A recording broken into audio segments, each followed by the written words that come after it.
Tintin est parti au pays des vampires. Le sang, les larmes et les cris, ça le fait plutôt rire. Il se voit déjà habillé tout en cuir, jouant les fakirs, sans comprendre que son âme était peu à peu en train de pourrir.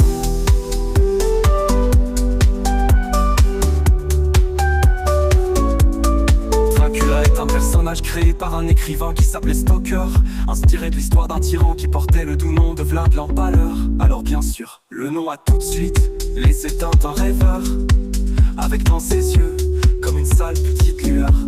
Il se voyait déjà perché dans une sorte de nid d'aigle imprenable, faisant des choses innommables à des gens qu'il a désignés coupables.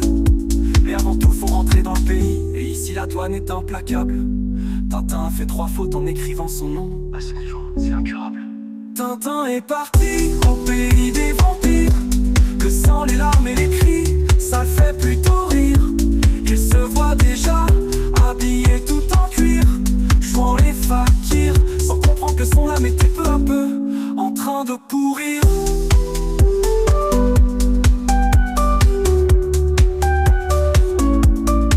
Sur ce coup-ci, c'est vraiment trop dommage. C'est comme ça quand dans les livres, on ne regarde que les images.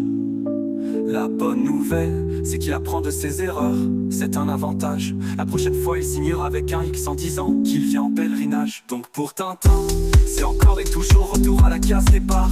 En plus, il se déplace uniquement à pied, pour lui c'est un devoir. Faut dire qu'il espère toujours rencontrer sur la route un salopard ou un vicelard qui lui demanderait de faire le grand écart pour quelques dollars. Tintin est parti au pays des vampires. Le sang, les larmes et les cris, ça le fait plutôt rire.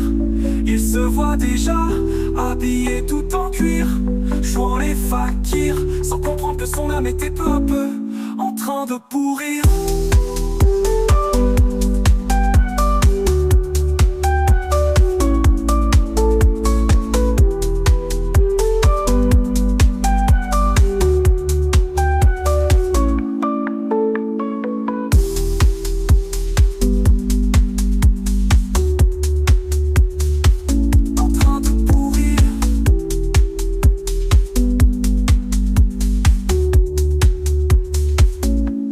Sur ce coup-ci, c'est vraiment trop dommage.